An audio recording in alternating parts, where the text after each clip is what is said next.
There is a question, यहाँ एक question है कि एक व्यापारी अपनी चीज़ों पर क्रय मूल्य में 20% अधिक मूल्य अंकित करता है, मतलब अपने ग्राहकों को अंकित मूल्य पर 10% की छूट देता है। ठीक है, तो ये क्या कर रहा है 100 + 20, तो ये अंकित कर रहा है और 10% की छूट दे रहा है, तो 100 - 10 हो रहा है। ठीक है, और ये हम इसको कोष्ठक में डाल के डिवाइड बाय 100 करके फिर ये अंकित करता है। तो उसका लाभ प्रतिशत बताओ।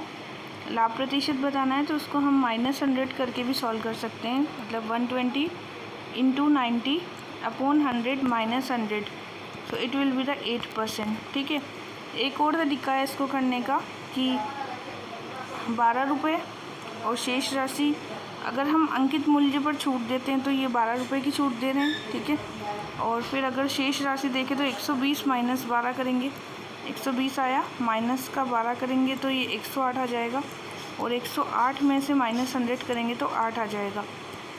तो ये कैसे आया कि सबसे पहले माना कि क्रय मूल्य कितना है 100 रुपीज़ है। अब इस 100 रुपीज़ में से हमें क्या करना था, इस 100 रुपीज़ में हमें प्लस करना था 20, क्योंकि ये 20 रुपये ज़्यादा अंकित कर रहा था, 120 हो गया। अब इंटू करना है 10/100, क्यों, क्योंकि 10% की वो जो है छूट दे रहा है। ठीक है, इसलिए तो ये हो जाएगा हमारे पास 10% की छूट के बाद 12 रुपये। अब ये 12 रुपये जो है हमने किस में से माइनस किए हैं, 120 में से माइनस किए हैं, तो क्या आएगा 108 आएगा, और 108 - 100 कर देंगे तो क्या आ जाएगा 8%। ये दो तरीके हैं इसको सॉल्व करने के। ठीक है, नाउ नेक्स्ट वन है, एक व्यापारी अंकित मूल्य पर 12% की छूट देता है। ठीक है, एक व्यापारी अंकित मूल्य पर 12% की छूट देता है। यदि वह 8% की छूट देता तो 12% अधिक उसे मिलते, तो वस्तु का अंकित मूल्य बताना है। तो राशि का अंतर, मतलब 12% अधिक मिलते तो वो तो हो गया अंतर, और ये 12% की छूट दे रहा था और 8% की अगर वो छूट देता तो 12 रुपये अधिक मिलते, तो ये अंतर अपॉन बट्टे का अंतर इंटू 100 कर देंगे, तो आंसर आ जाएगा आपके पास कितना, 12/4 इंटू 100 बराबर 300। ठीक है, ये भी हो गया सॉल्व।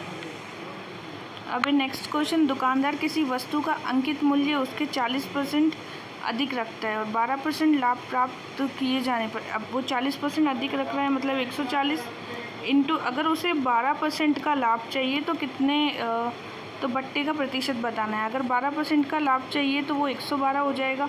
माना कि x% है बट्टा, ठीक है, माना कि क्या है, लाभ प्राप्त किए जाने पर बट्टे का प्रतिशत, माना कि x% बट्टा है, तो ये x की वैल्यू निकालनी है हमें, तो ये आ जाएगी हमारे पास 80, और हम 100 - 80 करेंगे तो ये आ जाएगा हमारे पास 20%।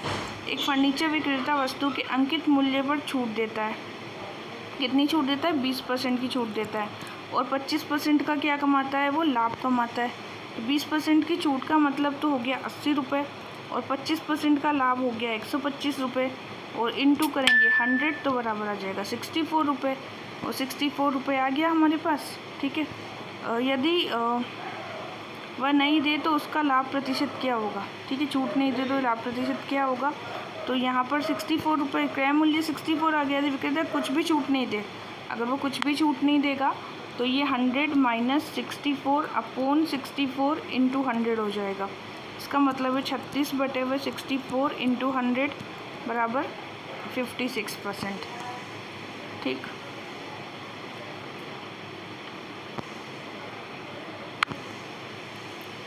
अब अगेन एक क्वेश्चन है, एक दुकानदार एक शर्ट 500 रुपये के स्थान पर 440 रुपये में बेची, तो बताओ दुकानदार ने उस शर्ट पर कितने % की छूट दी। 500 रुपये की शर्ट थी, बेचा उसने 440 का, तो 60 रुपये उसके पास, 60 रुपये उसके पास बच गए, तो 60 अपॉन 500 = 12% आ जाएगा इसकी छूट। ठीक है, या समतुल्य बट्टा निकाल सकते हैं, इसका हम कैसे निकालेंगे, एक ये तो क्वेश्चन सॉल्व हो गया। नेक्स्ट है समतुल्य बट्टा। समतुल्य बट्टा निकालना हो तो इसका फॉर्मूला है 100 - a 100 - b अपॉन 100। ठीक है, तो 100 - 50 100 - 10 अपॉन 100 हो जाता है, ये हो जाएगा 100 - 50 इंटू 90 अपॉन 100 = 55%। 40, 30 और 20 का समतुल्य बट्टा निकालना है तो 100 को तो हमेशा माइनस करते ही हैं बट्टे में, फिर 100 - 40, 100 - 30 और 100 - 20 और अपॉन 100 × 100। अगर 2 बट्टे होते हैं तो नीचे केवल 100 आएगा, अगर 3 बट्टे होते हैं तो नीचे 2 बार 100 आएगा। तो 100 - 60 × 70 × 80 अपॉन 2 बार 100 आ जाएगा। सॉल्व करने पर आंसर आ जाएगा 66.4। 4000 रुपये के एक रेडियो के मूल्य में 15% की कटौती तथा 10% की कटौती की है इसने, ठीक है। तो 4000 की मूल्य है और इसने पहले 15% की कटौती की, फिर इसने की 10 रुपये की कटौती, तो ये आ जाएगा 3060, ठीक। एक टेलीविज़न 15,000 रुपये में उपलब्ध है। कोई दुकानदार इस टेलीविज़न पर 3 क्रमिक छूट दे रहा है। ये 15,000 का है, इंटू पहली छूट है 90 रुपये 10%, दूसरी 20% और तीसरी है 96, ठीक है 4%। नीचे 100 कर देंगे, टोटल आ जाएगा 10368 और 15,000 में से ही फिर इसको माइनस कर देंगे तो आंसर आ जाएगा 4632। एक दुकानदार एक घड़ी पर 25 और 20% की क्रमिक छूट देकर 480 रुपये में बेचता है। अब इसने एक कोई भी घड़ी है उसका मूल्य x है। पहली छूट है 75 25%, दूसरी छूट है 80 और मूल्य है 480, ठीक है। तो इसको सॉल्व करेंगे तो हमारे पास आ जाएगा 800।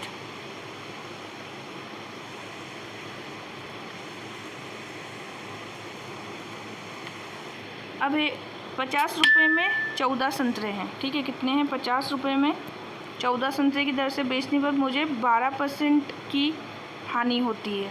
12% की हानि का मतलब आ गया कि 100 में से 12 किया तो 88 रुपीज़, ठीक है। अब ये 2 बार ये लगाया और अगर 12% का लाभ कमाना है, मतलब 12% का लाभ कमाने के लिए 50 रुपये के कितने संतरे की दर से मुझे बेचने पड़ेंगे, तो माना कि x बेचने पड़ेंगे, ठीक है। तो इसको जब हमने सॉल्व किया तो हमारे पास आंसर आ गया 11, ठीक है। कैसे सोल्व करते हैं इसको आता ही होगा, या हम डायरेक्टली भी लगा सकते हैं कि पहले 88 था, इसने कहा था कि भाई 12% की हानि होगी तो 88, फिर ये कह रहा है कि 12% का लाभ कमाना है तो 112 और इंटू क्या करना है हमको 14 संतरे 50 रुपये में 14 बेचे थे। अब ये कह रहा है 50 रुपये में कितने संतरे खरीदेगा, तो 50 में 14 से मल्टीप्लाई कर लेंगे तो 11 संतरे खरीदेगा। नेक्स्ट है 2 वस्तुओं में से प्रत्येक को 960 रुपये में बेचने पर एक पर 20% का लाभ हो रहा है, ठीक है, और दूसरे पर 20% की हानि हो रही है। अब 960 है तो पहली वस्तु जो है उस पर 20% का लाभ हो रहा है, तो पहला क्रय मूल्य हो जाएगा 100/80 = 1200। दूसरा हो जाएगा 100/120 × 960 = 800। इन दोनों को जोड़ेंगे तो 2000 आ जाएगा, ठीक है 2000 आ जाएगा। कुल विक्रय मूल्य निकालना है तो हमें पता है कि 960 रुपये की 2 वस्तुएं हैं तो 960 × 2 किया तो 1920 आया हमारे पास, और हमारे पास टोटल यहाँ 2000 रुपये आ गए। 2000 में से 1920 गए तो 80 रुपये इसका आंसर आ जाएगा, ठीक है। या हम ऐसा भी कर सकते थे कि 960 × 2 कर दिया तो 1920 आ गया हमारे पास। पूरे सौदे में अगर हमें हानि निकालनी है तो 20 पहले इसने कहा था कि 20% का लाभ हो रहा है, दूसरे में 20% की हानि।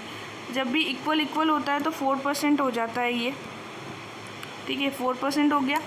तो 100 - 4 = 96 आ गया, तो 4:96 = x = 1920 आ जाएगा। जब भी बराबर आता है तो 4% हो जाता है और ये आ जाएगा 96x = 80, इसका आंसर आ जाएगा, ठीक है। ऐसा भी कर सकते थे हम।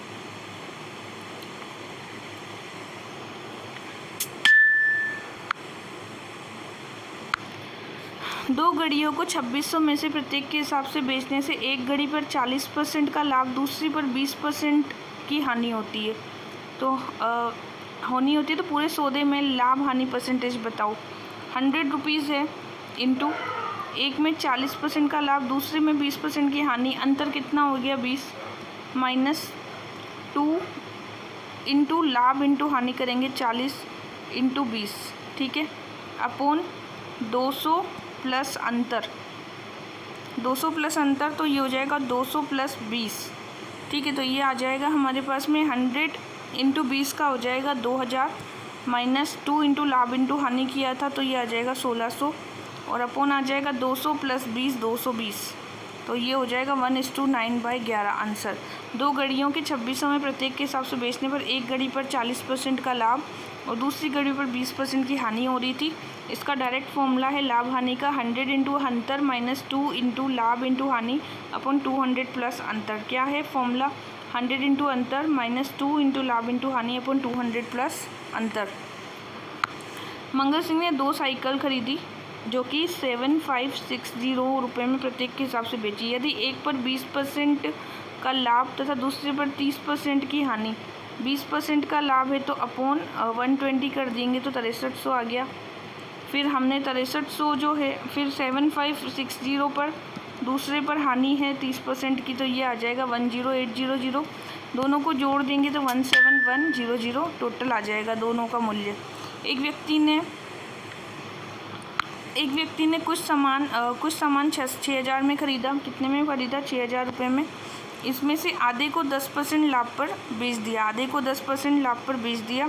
ठीक है, तो 6000 पर ख़रीदा, आधा है तो मतलब 3000 जो है वो कितने पर बेचा? 10% लाभ पर बेचा, तो ये 300 रुपये में बेच दिया, 300 रुपये का लाभ आ गया उसके पास। और शेष सामान को वह कितने प्रतिशत पर बेचे कि उसे कुल पर 25% का लाभ हो जाए।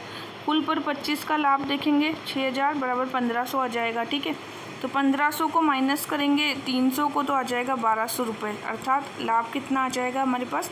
1200 रुपये। तो पूरे सौदे पर लाभ तो है 25%, आधे पर है 10%, 300 और दोनों को माइनस करेंगे तो 1200 आ गया।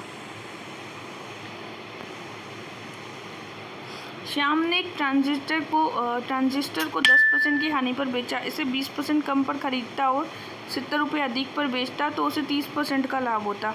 अब ये कह रहा है कि सबसे पहले x रुपये था ट्रांजिस्टर की वैल्यू, अब वो कह रहा है 10% हानि पर बेचता तो 90/100 पर बेचता वो। दूसरी शर्त में वो कह रहा है 20% कम पर ख़रीदता तो 80/100 पर वो ख़रीदता। ठीक है, तीसरा बोला 30% लाभ पर अगर उसे बेचता तो 130/100 करेंगे। ठीक है, और इसको हम करेंगे भाई, दूसरी शर्त क्या है कि वो 20% पर ख़रीदता, तो 20% पर ख़रीदता तो इंटू हो जाता 4/5। ठीक है, और दोनों शर्तों का अंतर निकालना हो यदि हमको, तो दूसरी शर्त क्या है? 26/25 आ गया हमारे पास, 26/25। तो ये जो 26/25 है इसमें से हमें माइनस करना था 9/10। पहली शर्त क्या थी? 10% हानि पर बेचता, उसको हमने माइनस किया तो हमारे पास ये कह रहा है कि तो उसके पास 70 रुपये मतलब कम खरीदता और 70 रुपये अधिक पर बेचता। दोनों का अंतर हमें 70 रुपये बता रखा है इसने। ठीक है, तो ये हो जाएगा 104 माइनस 90x इक्वल्स टू 70, तो 14x इक्वल्स टू 7000 हो जाएगा एंड ये हो जाएगा हमारे पास 500 रुपीज़। ठीक है, तो ये समझ में आ गया होगा अच्छे से। ये कह रहा है कि श्याम ने एक ट्रांजिस्टर 10% हानि पर बेचा था, 10% हानि पर बेचा था मतलब 90/10, तो 9x/10x हो जाएगा इसका। ठीक है, अब 20% कम पर ख़रीदता, यदि 20% कम पर ख़रीदता तो 80/100 आ जाता, तो इसको हम 4/5x भी बोल सकते हैं। ठीक है, और यदि 30% लाभ पर विक्रय मूल्य करता तो ये 130/100 इंटू 4/5। अब ये कह रहा है कि यदि 30% का लाभ होता तो 130 किस पर? दूसरे वाले पर 20% कम पर ख़रीदा है तो क्या होता? 30% होता तो बताओ, मतलब 70% अधिक बेचता, 20% कम पर ख़रीदता और 70 पर अधिक बेचता तो उसे 30% का लाभ होता।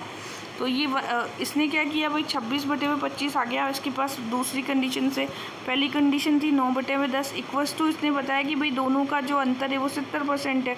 अब 70 इसका अंतर है तो आंसर निकाल लेंगे। या हम ऐसा भी कर सकते थे कि हम बताते हैं कि टोटल 100 है और इसने कहा है कि पहले मैं इसको 20% का ये कम पर ख़रीद रहा है। ठीक है, दूसरे पर ये 100 प्लस 30 पर उसको लाभ हो रहा है अपॉन 100 कर दिया इसने। ठीक है, अब यहाँ पर ये आ रहा है अपने पास 80 इंटू 130/100 इक्वल्स टू 104।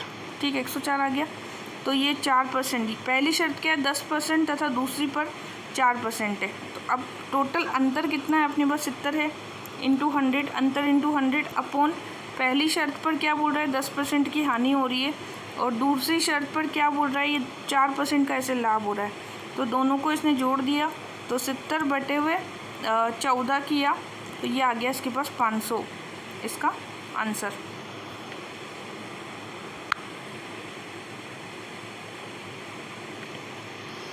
किसी चुनाव में प्रत्याशी खड़े थे, कितने थे 2 प्रत्याशी। उस चुनाव में 10% मतदाताओं ने अपने मतों का प्रयोग ही नहीं किया। 10% ने नहीं किया तो x × 10/100 बराबर ही हो जाएगा 9/10, ठीक है। और किया और 60 मतों को अवैध घोषित कर दिया गया, तो 9x/10 - 60 तो अवैध हो गए, ठीक है। और जीतने वाले में मतदाता सूची के कुल मतों का 47 मत प्राप्त किए। जीतने वाले ने कितना प्राप्त किया था 47/100। तो अब ये 9/10 - 60, क्योंकि 60 का यूज़ में नहीं लिया गया और 10% मत तो वहाँ पर अवैध घोषित हो गए थे, ठीक है। तो ये हमने क्या किया था हमने किया था x × 10/100। इन्होंने अपना मतलब 10% ने तो यूज़ में नहीं लिया तो 9/10 आ गए, ठीक है। अब इसमें से भी 60 अवैध घोषित हो गए, ठीक। अब ये बोल रहे हैं जीतने वाले प्रत्याशी का कितना है x × 47/100 है। तो अब ये बोल रहे हैं कि हारने वाले का बताओ। हारने वाले का कैसे बताएंगे, 9/10 - 60 - 47/100 करेंगे, तो ये आ जाएगा हमारे पास 43, दोनों को माइनस किया और -60/100 आ जाएगा, ठीक है।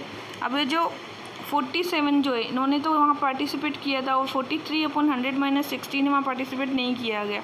इन दोनों का अंतर उसने बता रखा है 308 है, ठीक है। इन दोनों का अंतर क्या बता रहा है कि 308 है। तो 47 ने तो वहाँ पे पार्टिसिपेट किया था, और जिन्होंने नहीं किया था 43/100x - 60, और इन दोनों का जो अंतर है माइनस करेंगे, अंतर है वो है 308, ठीक है। तो दोनों का अंतर निकालेंगे तो 4x आ जाएगा अपॉन 100 = 308 और -60 आ जाएगा, तो ये आ जाएगा 4x अपॉन 100 = 248। तो x की वैल्यू कितनी आ जाएगी 6200। तो कुल पढ़ने वाले मतों की संख्या बतानी थी। 10% ने मत ही नहीं दिए हैं, 90 ने दिए हैं, तो 90 × 6200 करेंगे तो 5580 इसका टोटल आंसर आ जाएगा, ठीक है। अब नेक्स्ट क्वेश्चन है कि 6 लीटर नमक के घोल में 30 लीटर नमक है। 6 लीटर नमक का घोल है जिसमें 30% नमक है। यदि इसमें 1 लीटर पानी वाष्पित कर दिया जाए, ठीक है, तो 6 - 1 वाष्पित कर दिया गया। तो अब शेष घोल में नमक की मात्रा बताओ। तो ये अपन ने सॉल्व कर दिया, 5 × 30 और ये आ जाएगा 36, ठीक। नेक्स्ट वन इज़ 400 ग्राम वाले नमक के घोल में 30% नमक, इसमें से कितना नमक और मिलाया जाए। 400 है जिसमें 30% नमक है, तो 70% क्या है पानी है, ठीक है, ताकि नमक की मात्रा 44% हो जाए। अगर नमक की मात्रा 44 हो जाएगी तो कितना पानी और मिलाए, तो 400 + x कर दिया हमने। 400 ग्राम वाले नमक के घोल में 30% नमक है, 30% नमक है मतलब 70% पानी है, तो कितना नमक और मिलाया जाए। हमने सोचा कि 400 में हम x नमक और मिला लेते हैं। x नमक और मिलाया तो ये बोल रहा है कि नमक की मात्रा कितनी हो जाए 44 मतलब 56 कह सकते हैं पानी की मात्रा हो जाएगी। तो इसको हम पानी से निकाल रहे हैं, दी गई मात्रा इंटू परसेंटेज दी गई मात्रा प्लस डाली गई या निकाली गई मात्रा, ठीक है। तो ये हमने जब सॉल्व किया इसको क्रॉस से तो आंसर आ जाएगा 100 ग्राम, ठीक है। वापस दिखा देती हूँ मैं कि 400 ग्राम का घोल है जिसमें हमने 400 ग्राम में 30% नमक है तो 70% पानी है। फिर हम इसमें कितना ऐड करें कि ये 44% हो जाए, तो मतलब 56/1 हो जाए, तो ये हो जाएगा हमारे पास 100 ग्राम, ठीक। नेक्स्ट है राम का वेतन मोहन के वेतन से 25% अधिक हो। अब 25% अधिक है प्लस 25, ठीक है, 25% अधिक हो वेतन मोहन का वेतन राम के वेतन से कितना % कम होगा। कम और अधिक वाले क्वेश्चन में कमी और वृद्धि को ऊपर रखते हैं और 100 प्लस कमी और वृद्धि करते हैं। अब ये पूछ रहा है कितना % कम होगा तो इसको प्लस करेंगे, और पूछता कितना % अधिक होता तो इसको माइनस करते हैं, जस्ट उल्टा होता है। ये हो जाएगा 25/100 और प्लस 25 करेंगे क्योंकि पूछ रहा है कितना % कम होता। तो ये 25% है, 25/100 प्लस 25 × 100 कर देंगे, आंसर आ जाएगा 20% कम होगा।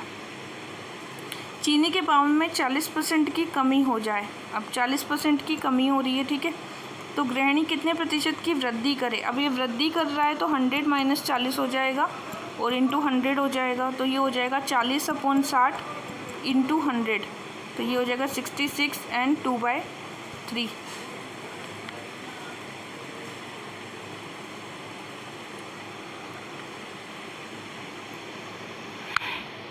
किसी सिनेमा हॉल की टिकट दर में 20% की कमी कर दी जाए।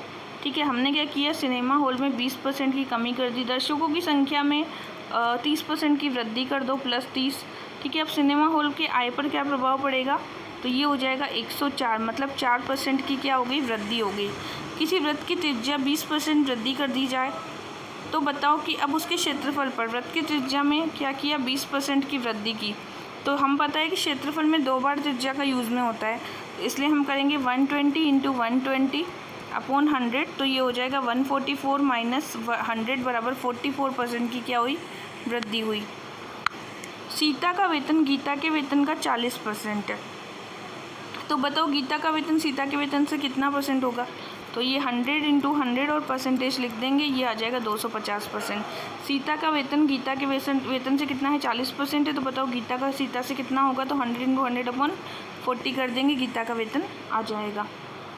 चीनी के भाव में 20% की कमी कर दी जाए, 20 की क्या की हमने कमी, और 240 रुपये में 12 केजी चीनी खरीदी, 240 में 12 केजी और 100 माइनस 20 किया, तो बताओ चीनी का पहले का मूल्य क्या था, कमी अपॉन 100 माइनस कमी। चीनी के भाव में 20% की कमी हो रही है, तो 20 अपॉन 100 माइनस 20 कर दिया हमने। 240 रुपये में 12 केजी चीनी अधिक खरीद रहा है, 240 को मल्टीप्लाई किया अपॉन 12 कर दिया हमने, 240 में 12 किलो चीनी अधिक खरीद रहा है। ठीक है, तो बताओ चीनी का पहले का मूल्य क्या था, तो 20 upon 180 into 240 upon 12 equals to आ जाएगा 5 रुपये, कितना आ जाएगा, 5 रुपये पर केजी। ठीक है, तो इसको हम 5 रुपये में, अगर हम 5 रुपये की कमी को माने कि 20% है और अपॉन 100 इंटू 5 कर रहे हैं हम, तो ये आ जाएगा 1 रुपये की कमी, अर्थात घटा हुआ मूल्य क्या होगा, पहले 5 की मिल रही थी, अब कितने की मिलेगी, 1 रुपये की मिलेगी। कैसे किया हमने, कमी कितनी है, 20 रुपये है, अपॉन 80 कर देंगे, टोटल कमी 100 माइनस, फिर इसमें टोटल मूल्य है 240 अपॉन कितना है, 12 केजी, सोल्व किया तो 5 रुपये आ गया हमारे पास मूल्य। ठीक है, अब हमने क्या किया, घटा हुआ मूल्य निकालना है हमको। पहले कमी कितनी की हमने, 20% की, 20% में हमने 5 को मल्टीप्लाई किया, क्योंकि 5 रुपये पर चीनी मिल रही थी हमें, तो ये आ गया 1 रुपया, तो 1 रुपये की कमी हो रही है। अब हम 5 माइनस 1 करेंगे तो 4 रुपये आ जाएगा हमारे पास। किसी मकान का वर्तमान मूल्य 30,000 रुपये है, कितना है, 30,000 रुपये, इसमें से प्रतिवर्ष 10% की वृद्धि हो रही है मकान में, तो इस प्रतिवर्ष हो रही है, तो 110 को 3 बार, वो भी 3 बार, तो ये टोटल मूल्य आ जाएगा हमारे पास। ठीक है, नेक्स्ट है, हरि का वेतन सोहन के वेतन से 10% कम। अब ये हरि है, ये सोहन है और ये मोहन। हरि का वेतन जो है सोहन के वेतन से 10% कम है तथा मोहन के वेतन से 25% अधिक है। अब माना कि मोहन का वेतन 100 है, तो सोहन का वेतन क्या होगा, 125 हो जाएगा। हरि का वेतन सोहन के वेतन से 10% कम है तथा सोहन का वेतन मोहन के वेतन से 25% अधिक है, तो सोहन का जो वेतन है मोहन के वेतन से 25% अधिक है, मतलब 125 आ गया। और हरि का वेतन जो है सोहन के वेतन से 10% कम है, 10% कम है, तो ये सोहन का 10% निकालेंगे तो आ जाएगा 112.5 आ जाएगा हमारे पास। ठीक है, तो हमें बताना है कि हरि का वेतन कितना है, हरि का वेतन निकालना है। अभी हरि का वेतन सोहन के वेतन से 10% कम था, तो हमने क्या किया, 112 आ गया हमारे पास। और टोटल वेतन हमारा कितना है, मोहन का वेतन कितना है, 2400 रुपये, तो ये लिखा हमने 2400 इंटू हमारे पास आ गया हरि का वेतन 112.5। ठीक है, 112.5 और अपॉन 100, ठीक है, ये आ गया 2700 रुपये। ठीक है, 2700 रुपये।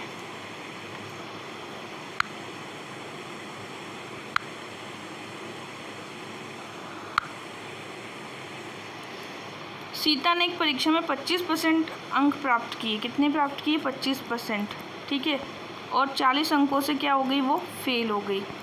और उसी परीक्षा में अंशुल ने 40% अंक प्राप्त किए और 35 अंक अधिक थे उसके, तो इसको हम सॉल्व करेंगे तो आ जाएगा 25 प्लस 4000 इक्वल्स टू 40 माइनस 3500, तो 25 माइनस 40 आ जाएगा 15 इक्वल्स टू 7500 और ये आ जाएगा हमारे पास 500 अंक। ठीक है, तो इसको वापस बता दूं कि सीता ने परीक्षा में 25% अंक प्राप्त किए थे, 25% अंक प्राप्त किए थे, परंतु वह 40 अंक से क्या हो गई थी, फेल हो गई। तो 40 जोड़ा तो वो पास हो जाएगी। इक्वल्स टू जो मतलब उसी परीक्षा में अंशुल ने 40% अंक प्राप्त किए थे, कितने, और वो 35 अंक अधिक थे, जबकि उत्तीर्णांक से 35 अधिक थे, तो माइनस कर दो तो वो उत्तीर्णांक के बराबर आ जाएगा। अब दोनों को सॉल्व कर देंगे तो क्या आ जाएगा 500 अंक। या हम ऐसा भी कर सकते हैं कि अंकों का अंतर, अंक कितने हैं, देखो अंक है 40 अंक से फेल हुई थी और यहाँ पे है 35 अंक अधिक थे, उसके अंकों का अंतर है, इन दोनों को जोड़ेंगे तो आ जाएगा 75 अपॉन जो ये 25% थे उसके पास 40% था, दोनों को माइनस करेंगे, परसेंटेज अंतर कितना है 15 है, इंटू 100 कर देंगे तो भी हमारा आंसर आ जाएगा। किसी कक्षा में 30% छात्र संस्कृत में, 25% छात्र अंग्रेजी में अनुत्तीर्ण हुए हैं। 30 तो संस्कृत में अनुत्तीर्ण हो गए, 25 अंग्रेजी में अनुत्तीर्ण हुए और 10% दोनों में अनुत्तीर्ण हो गए। तो ये इंटरसेक्शन सेट थ्योरी है, इसको करेंगे 30 + 25 - 10 तो 45% आ जाएगा हमारे पास। जो ये क्या पूछ रहा है, तो बताओ विषय कुल, दोनों विषय में कुल कितने छात्र अनुत्तीर्ण, तो ये 45% तो उत्तीर्ण हुए हैं, तो अनुत्तीर्ण निकालना है तो 100 - 45 करेंगे तो 55% दोनों में अनुत्तीर्ण हुए हैं। ठीक है, किसी कक्षा में 60% छात्र विज्ञान में, 70% छात्र हिंदी में उत्तीर्ण हुए, 15% दोनों में अनुत्तीर्ण हुए। 60 तो क्या हुआ, साइंस में उत्तीर्ण हुए, 70 जो है हिंदी में उत्तीर्ण हुए, 15% जो है अनुत्तीर्ण हुए दोनों में। यदि अनुत्तीर्ण छात्रों की संख्या 220 है तो हमने ये दोनों को निकाला यहाँ से, जैसे विज्ञान में उत्तीर्ण हुए हैं 60, तो अनुत्तीर्ण कितने हुए होंगे विज्ञान में 40, और जो हिंदी में अनुत्तीर्ण कितने हुएंगे 30। ठीक है, तो हम क्या करेंगे 40 + 30 और माइनस अनुत्तीर्ण दोनों में 15 हैं, तो आ जाएगा हमारे पास 55%। ठीक है, ये जो 55% छात्र हैं वो 220 के बराबर है हमारे पास, तो 100/55 इंटू 220 कर देंगे तो आंसर आ जाएगा 400। किसी चुनाव में 2 प्रत्याशी से, जिनमें से एक प्रत्याशी को 65% अंक प्राप्त हुए और वह 2100 मतों से विजयी हो गया। 65 हैं और विजयी उम्मीदवार को 65, हारने वाले का कितना हो गया 35। ठीक है, जो विजयी उम्मीदवार जो पास हुआ है वो हुआ है 65 - 35 इक्वल्स टू 30% से पास हुआ है, और वो 30% जो है इसने बताया है कि 2100 मतों से के बराबर है, तो 100 इंटू 100/30 कर देंगे तो ये आ जाएगा हमारे पास 7000 मत। ओके।